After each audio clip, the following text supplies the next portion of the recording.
Ladies and gentlemen, back with another episode. It is the Jim K. Ford Sens Nation podcast. Remind me to look at the camera. Even if you got to say a couple of times, Greg, in the middle of the show. Look at the camera. Exactly. But I'm all over the map. I can be a little over the map. If I'm over here, though, for too long doing this and talking away, just tune me up. Anyway, welcome to the show, ladies and gentlemen. What a terrible way to start a program. But the Sens, you know what? They got us frazzled. They had that nice game in Columbus. You think, okay, James Reimer played great. They get a win. Maybe this is the start of a pseudo turnaround, and they look good again, taking on the Nashville Predators to close out their road trip down in Nashville. They grab a 3-0 lead halfway through the game, and you're thinking, okay, that's another good sign. And then, for the third time in 4 games, they blow a multi-goal lead and lose, and this time they don't even get that regulation point. And I feel like, based on social media, there's a lot of people jumping off the Sens wagon today. Anyway, how are you, Greg? I'm good, Steve. I'm very good. Thank you for asking. I'm wearing more of my Midas swag. I love the Midas swag. Hey, everybody, make sure you visit one of the 5 Ottawa area Midas locations. Snuck in an extra mention there, Steve. I saw that. Anyway, I'm very good, thank you. We were talking, of course, before we turned the mics on, and I was thinking to myself, this is going to be a short show. Like, we're basically going to roast them over the Nashville game, and the show will be over. I don't know, but we always manage to find a way to find enough solid entertainment to pack into a good 35 minutes plus. So I'm looking forward to seeing how you, as our wonderful host, how you navigate your way through this. I'm looking forward to this. I think the top story is Stephen Halliday got his first NHL goal, because I'm Mr. Positive. Mr. Positive. Woo! Yeah. It was nice to see. That's been a long time coming, and I think he's played well, and I don't think the Sens are going to give away too much with him being inserted into the lineup for David Perron. He's going to be out for 5 to 7 weeks with a sports hernia surgery. We'll talk about that in a moment, but what say you about the latest collapse, this time in Nashville? God, good God, eh? Like, just how many more times do we have to witness this? They change from a team, they change from breakouts to get-outs, right? You see it coming. And the later the game gets on, the tighter the game gets, the less of a breakout and the more of a just get it out. That's the first sign that things are starting to fall apart. Neutral zone stays fine, offensive zone stays fine, but it's just too easy. You just keep giving the puck away, and yet, okay, yeah, we got it out of the zone, but you know what? It's still a turnover. You just lobbed it out to the other team in the neutral zone, and they're going to come right back at you, come right back. And again, another night of poor PK. Was it two shorties plus one, like 2 seconds after? Another late goal to lose the game, but also a late goal at the end of the first period was the first Nashville goal, not with like less than a minute to go in the first period. There's some recurring themes. The one recurring theme for most of the year, though, has always been weak goaltending. I didn't think it was necessarily, he didn't have an awesome, super duper all-world night, but he wasn't terrible. James Reimer didn't deserve to lose the game. He played more than well enough to win the game. But yeah, that the PK, the lack of maturity, the inability to hang on to a lead, and late goals. Same old. Yeah. Penalties are just killer. I'll draw on this again. I've said it, I think, many times in the last 20 games or so, just the sense that I have of this team just not being mature enough. And when they get a lead like that, it's like, let's go have some fun. Let's go get our stats up and stuff. And they forget about the things that got them there. And I think we can talk about goaltending all you want. There are the obvious things like goaltending, although that was not an issue in Nashville. I thought Reimer made a couple of absolutely, as Jamie McLennan puts it, 10-bell saves. Yep. Holy cow. He was not the issue whatsoever. You can talk about defense, though, from both a forward perspective and the blue line perspective, like that game-winning goal and Jensen just getting overwhelmed by Ryan O'Reilly against the boards. And even, if you watch that same play, you can look at Brady Tkachuk, who's got one hand on the far goal post, and as Stamkos is going to score the winning goal, he's basically like, I don't know, cleaning your pipe or something there, just sort of jamming your stick lightly in the feet of Stamkos, and then he scores. And then there's all kinds of energy to smash his stick against the goalpost as Nashville skates off a winner.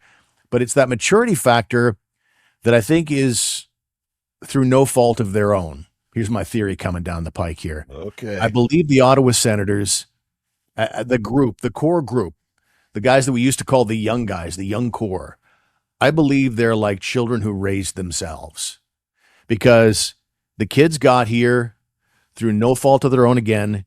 And instead of being the low man in the totem pole, earning their stripes for 2-3 years, learning from like veterans that could have been here like Mark Stone or J.G. Pajot, they immediately got the money, they got the term, and they got all the ice time they could ever want under DJ Smith. And they were not surrounded and insulated by those veteran guys who could have helped mold them, teach them to play the right way. They're starting to address that now, but I feel like what Michael Andlauer and Steve Staios, what we thought was a fixer-upper, I think based on circumstances and what the former regime got up to, I don't know if it's a fixer-upper anymore. I think that you really have to look seriously at really making a big deal now, and really throw, not blow it up, but pull out a couple of big names out of this lineup, bring in some veterans, and it's up to Steve Staios now, because I'm holding accountable the former regime, and I know everybody's going after Staios, but I mean, he's been left in not a very good situation. And I think that we think, this is a good star young core. But it's got flaws, Gregg. It's got flaws. Yeah, and I agree with a lot of what you said. Yeah, you can fault the former regime both from a management standpoint. How many guys did Pierre Dorion? We thought he found the guy this time and this time, this time. How many of those veteran character type guys were brought in, and none of them worked out? Like I don't think I'm exaggerating. I don't think any of them worked out. Right, from Derek Stepan to Cedric Paquette to God, Alex Burrows. How far back you want to go? Veteran type guys. Yeah, you got Branson, who's been wonderful everywhere else, was terrible here. All these veteran guys, I think that's on management. I think Pierre Dorion realized it. Obviously, we need veteran guys here. We need placeholders. We used to use that word every week on this show. They need placeholders to provide some sort of stability there until the kids are ready. So that's one side of the problem. The other side of the problem, and another thing we talked about almost weekly, was the lack of any type of what's the word? Discipline? No, it's not the right word, but some type of consequences had to be paid for mistakes. You mentioned that it was all the kids, and the kids got the ice time, they got the money, they got the cookies, but there was never any answer, any tight, tough decisions made regarding, hey, look, you're not playing the right way, you're going to sit. And I think that was the one hammer that DJ Smith and his coaching staff held with the kids in trying to bring them along, was the ice time hammer, and he never, ever really used it. Can you think of anybody who was ever a healthy scratch? Can you think of anybody who ever sat for like an entire third period? Like that kind of thing never happened. So yeah, I agree with you. It played right into that hand of, I'm a young kid. I get to play every night. I get the big, oh man, look at the massive contract I've got. I play power play. Hey, this is great. I love this. So yeah, it's a two-pronged failure, both from management and from coaching staff in the past, that have led to some of the situations we get now. I look at a guy like Ridley Gregg, who was brought along slowly to a degree, not because it was necessarily their strategy. It's just because he was blocked by so many other forwards. And so he spent a lot of his time over the last couple of years just as a bottom six guy. And now, he's fought his way to where he is right now, and he's getting top 6 minutes. And when we discussed who's going to be, they need another top 6 forward. They may have him in Ridley Gregg, because I think he's just been excellent. And I will include the Nashville game in that. I just wonder if, that was because of necessity, not necessarily strategy. And so the expectations weren't high on him. He didn't get the big money right away. He's kind of been brought along slowly. And now that he's arrived, he's 23, 24 now, and he's arrived in the top 6, maybe that's sort of an indicator that, that's the right way to go about it instead of giving them the keys to the mansion right out of the gate. And it's not all on Pierre Dorion. I will always go to, right now they're looking like they're going to be a lottery team. And hey, I'd sure like to have that first round pick that you have to give up. Not giving it to anybody. It's just gone. The NHL's taken it away over the Dadonov thing, and that's on Dorion at the end of the day. But a lot of the, decisions that he made over the long haul here, you had a meddling owner. You had an owner that was wildly involved in hockey decisions and a guy that was working on his own frugal budget in Eugene Melnyk. So it's always hard to fully judge or blame or anything like that until you walked a mile in a guy's shoes. So I suspect that the biggest factor is, in fact, Eugene Melnyk. But Steve Staios and Michael Andlauer have inherited all of this, and I think it's worse than maybe we realize because there's so many exciting, talented, skilled young players on this team. You have to ask yourself the question, why are they so consistently not playing the right way in the most important times in hockey games? Yeah, especially when you've seen them consistently play the right way. Like, we don't want to talk about it, but all those games where Travis Green post-game said, we play like that for 60 minutes, we're going to win most of those games. Right. And it sounds like crap, and it's kind of a hollow sentiment, but it was true. But then they got these games like this game, the Detroit game, the Montreal game, where they play like that, but they didn't play like that for 60 minutes. They played like that for 50 or 55. And there were some games earlier in the year where they blew things in the last 5 minutes. It's a teeter-totter. It's a tightrope of, we got to stick to the plan. We got to stay the same course. And they just seem, I don't know what it is. There are nights when they're just unable to see it through to the end. You spot it, as I said earlier, you spot it with the get out instead of breakout. The next sort of key that you'll notice is net front defense down. Basically, defense from the top of the blue paint down just goes bonkers. They can't seem to contain guys below the goal line. They can't seem to tie up sticks and knock people down in front of their net. That's sort of the second thing that happens, where you get second and third and fourth opportunities in front of their net, and all those scrums happen. That doesn't happen earlier in the games when they're playing the right way and doing things properly. Those are the two biggest things that creep into the game late in the game, and I don't understand why. It's not like they don't know how to do it. Right? Like, I've been drinking all my life. I didn't suddenly forget how when I got to be 20 years old. So, this is something you've been doing all year long. Why all of a sudden do you forget how to do it in the last 5 minutes of a game, or just not do it? So that comes back to the old question of willing versus able. Are you not willing to do it, or are you not able to do it? And we know they're able to because we've seen it. So, that means it becomes you're not willing to do it. And that's kind of sad. If that's the case, then we're really in trouble here. So the Titanic is taking on some major water. There are patrons bouncing off the Titanic's propeller. And the question is, are we just going to let the ship sink without doing anything? We just came through a week, Gregg, where the Buffalo Bills fired their head coach, Sean McDermott. Yeah. He was this close to getting through that last game. Very suspect call at the end that could have made the difference for the Bills.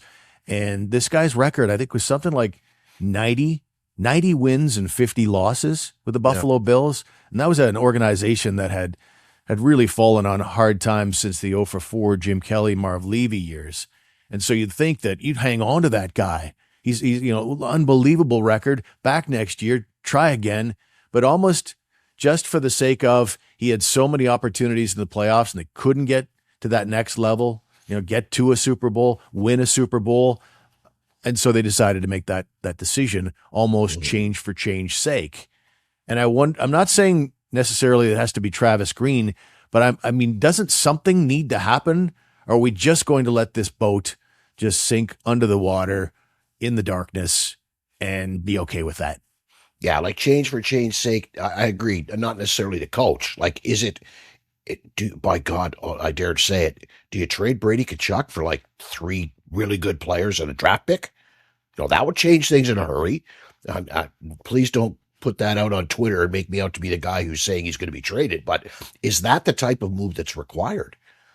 And that's a tough question. Like, when it comes to a guy like, well, not just Brady, but everybody, what's going on health-wise? Like, now that I've mentioned Brady, like, where's he been? He just has not been himself. Like pretty much all year, he has not been himself.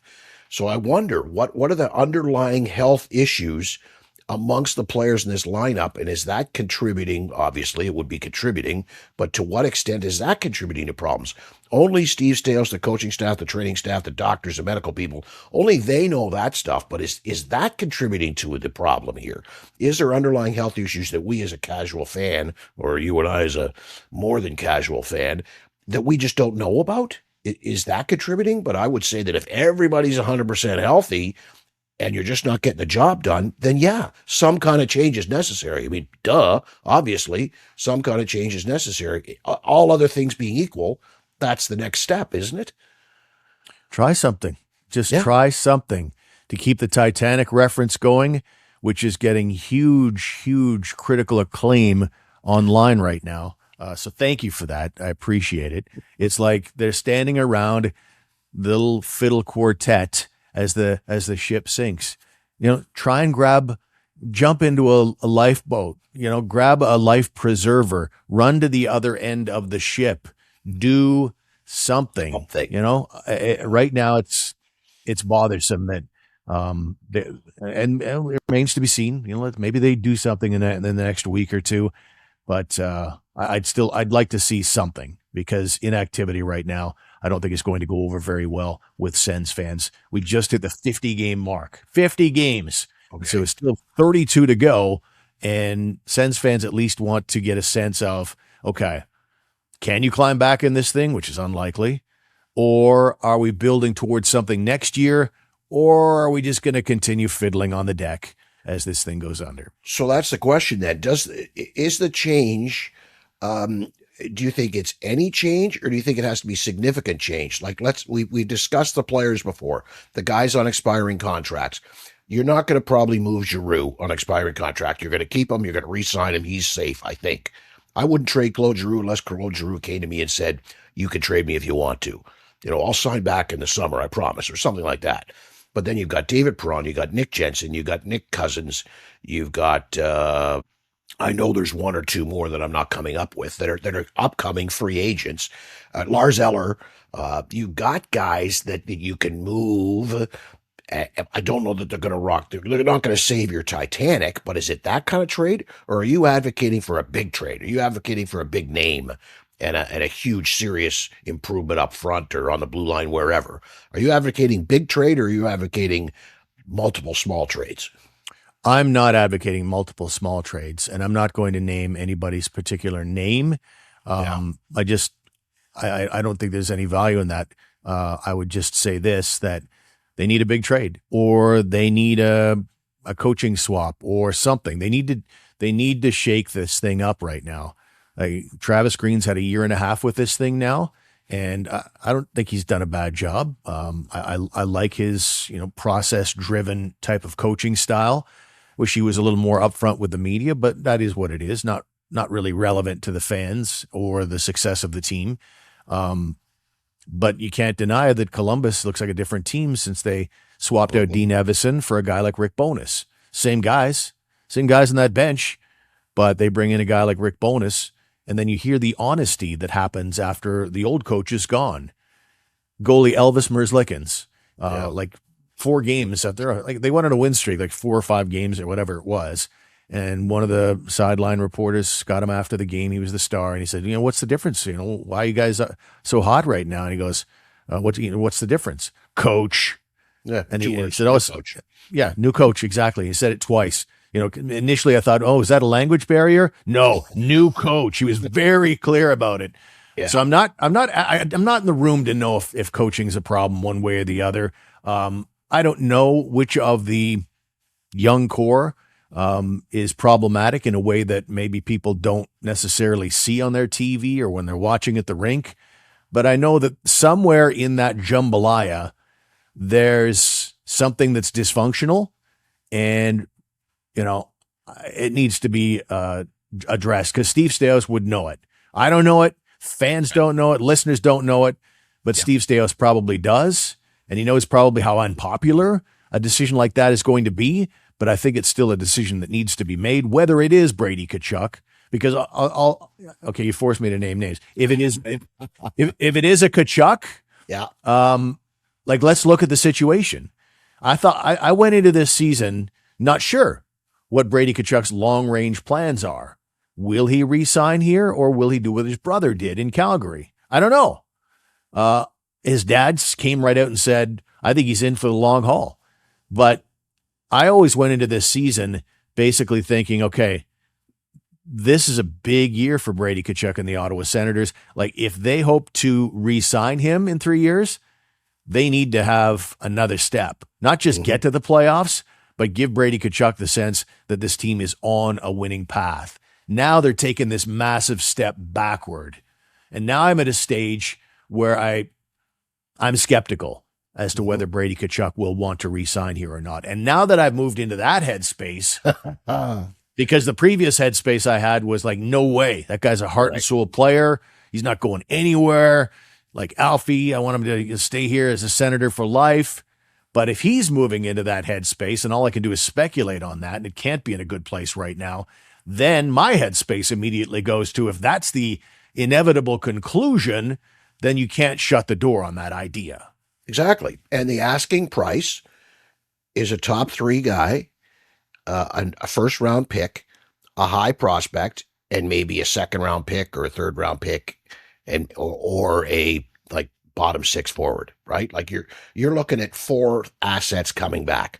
First round pick, top line player, another draft pick, and another player. Like that's me. If I'm trading Brady Tkachuk, that's what I'm asking for. I think we're both in agreement that we need a bigger change than Nicholas Matenpalo comes in and Nick Jensen goes out, or even, Christ, call up Dennis Gilbert. Like, we need something bigger than that. We need something bigger than Stephen Halliday comes in, David Perron's injured, right? Or McDermott or something. We need something bigger than a fluffy little lineup swap. Who cares if you change the roster a little bit with the players that you have? Something bigger than that's got to happen. And it's, you know what? I'll say it. It's too late now. You could go out and make the greatest trade in the world, and we're all happy with it, and a big name comes in. I just don't see them making the playoffs, Steve. I know that in actuality, they're still only 1 point away from the pace they were on last year. I just don't know that the playoffs are even a possibility right now. But I don't know that that's going to help you make the playoffs, making a trade like that. But a change, I think, is required in some way, shape, or form. I agree with you.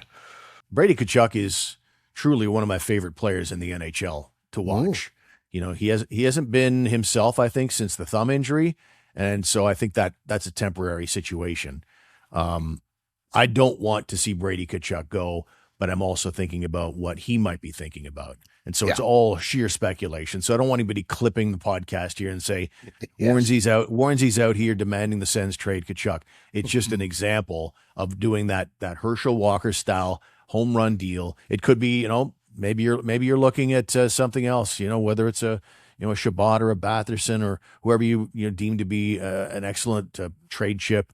It's just something needs to happen. As big a fan as I am of Brady Tkachuk, I'm also a bigger fan of the local team being successful. That's paramount above any player. And so that's where I'm at on that. Yeah, we're both in agreement. We just want the best team on the ice that they can muster. And we agree that some sort of change has to happen. I don't want to see any of them moved. Right. There's 3 or 4 guys that if you made me, name names, I could come up with 3 or 4 guys that I think you could move and maybe get something for. But as far as the top 4 or 5 guys in this team, I don't want to see any of them go. I'd rather see something come in and augment them. But the problem is, to get something that's going to get what you want, it's going to cost what you got. And that's a tough bridge to cross one day. And Steve Steele just may have to. Are you ready to take your Ford ownership to the next level? Introducing Ford Pass at Jim Keay Ford, your passport to a world of convenience and control. Start your vehicle remotely, lock or unlock it from your smartphone, receive instant alerts about your vehicle's health, and schedule service appointments. Don't miss out on the Ford Pass revolution at Jim Keay Ford, 1438 Uville Drive in Orleans, or online at jimkford.com. At Jim Keay Ford Lincoln, we say yes! With Celebrite, enjoy effortless, customizable lighting for any event, holiday, or special moment. Our energy-efficient LEDs blend seamlessly into your home and are easily controlled through our app on your smartphone. No ladders, no hassle, just year-round brilliance. Celebrate.ca. You know, Steve, if you ever get tired of waiting in line for an oil change, you can go to Midas, make an appointment. You don't have to wait in line. You just show up whatever time you want it. They'll set up an appointment for you. Walk in, get your car done in 20 minutes, wait there for it. Maybe takes 40 minutes, but they're going to give it a good going over while it's in the shop. Check out the 5 Midas locations, Midas.ca. We didn't really get into the David Perron thing. He has a sports hernia, and that's unfortunate. Stephen Halliday called up, and he got his first NHL goal, as we mentioned earlier in the show. Perron's an interesting one because I think the Senators right now hope he returns in time, that his return makes a difference one way or another, because by March 6th at the deadline, either the Sens are still in it and you want David Perron around and helping lead as a former, veteran Stanley Cup winner, or you may be in a mode of, okay, we are out of it and maybe we can get a draft pick or something for David Perron who could help another team. And the timeline is interesting because we're 6 weeks away from the trade deadline, which is right in the middle of his prognosis of his window of recovery, 5 to 7 weeks. So it will be interesting to see what happens with David Perron at the deadline. Because if he doesn't want, if he goes the 7 weeks, which is still within that window for recovery time, that could leave the Sens with an inability to deal him, and they may well be completely out of it by then. Yeah, it was the first thing I thought of, Steve. As soon as I heard he was a scratch and out for this sports hernia, first thing I thought was, quick, I got out the calendar. When's he back in relation to the trade deadline? Because, he's one of the few pieces, veteran leadership, can score goals, can play in a power play, brings a presence in the room, Stanley Cup winner, all that stuff. He's a nice piece you could move and maybe get something as high as, dare I say it, a second rounder, maybe probably more like a third rounder, but in the past, you never know what the market dictates. He might be able to get you a second rounder, which would be really nice, but now you may not even have that opportunity. I know that you can acquire somebody who's not 100% healthy. I don't think there's any rules against trading an injured player other than the other team has to know. Like if you're a team going for it and looking to add someone like David Perron, are you willing to take on a guy who's still recuperating from an injury? You'd want to have your doctors look him over and see what the prognosis is, but it would definitely lower the price. At the very least, it's going to lower the price, the demand for the Senators, if they're going to try to move him by the deadline. As someone who's had a sports hernia, you're not exactly real active in the recovery process. So that would be another factor as well. It wouldn't just be, is he all the way back? Is the sports hernia? Because basically it's your abdominal wall that gets a big rip in it. And so it gets sewn up and often has like a mesh patch attached to it. And so this sports hernia is there. And let's say he gets completely over it. Well, the team that acquires him will probably, unless they're like Colorado with a massive lead and automatically in the playoffs, there's a good chance they may be, given the parity we have in the NHL, they might be fighting their ass off just to get into the playoffs.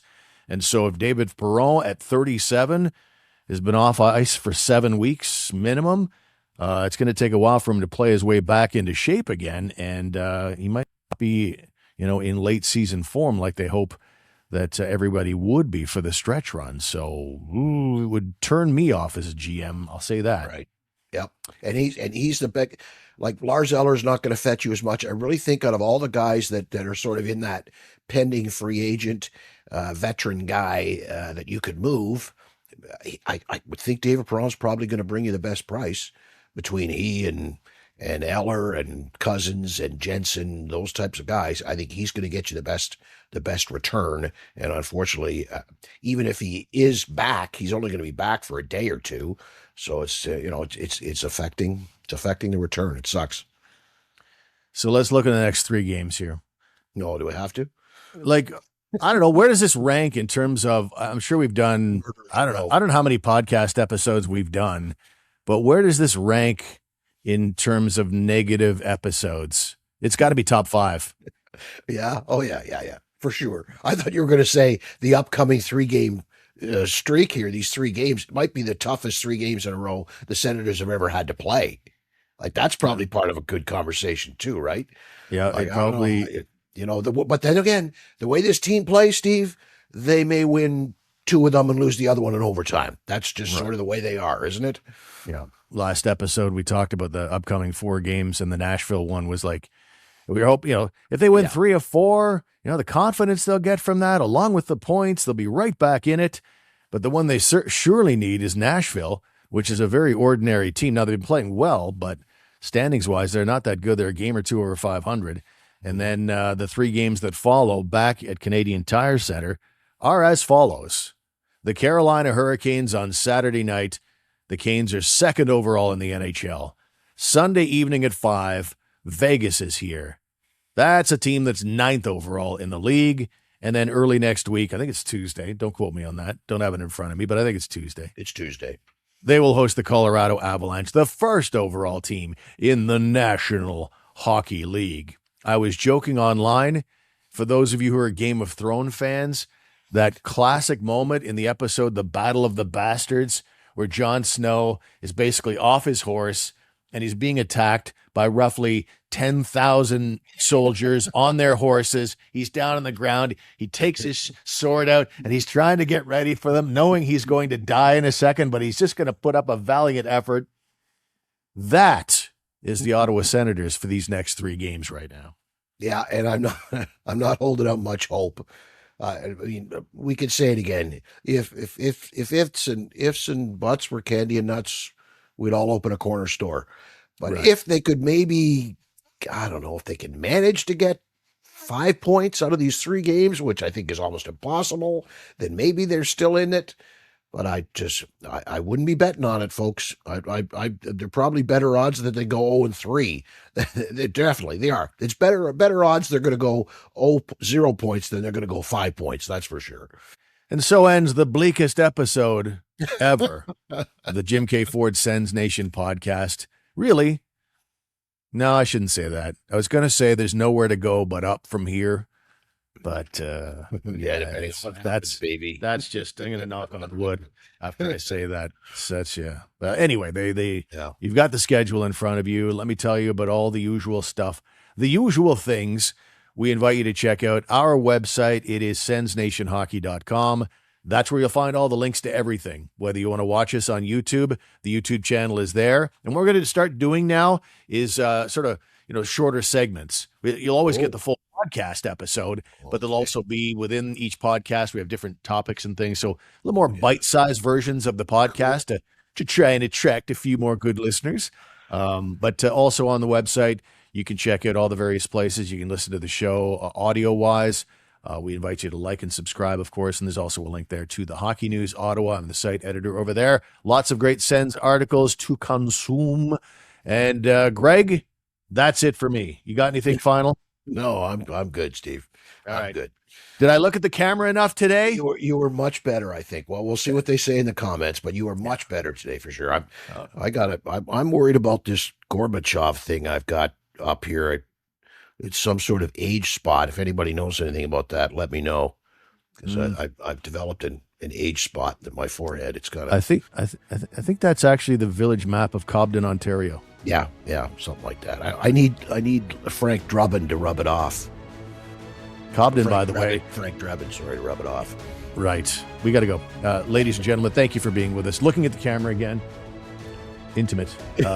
We'll see you next time. Thanks for being with us.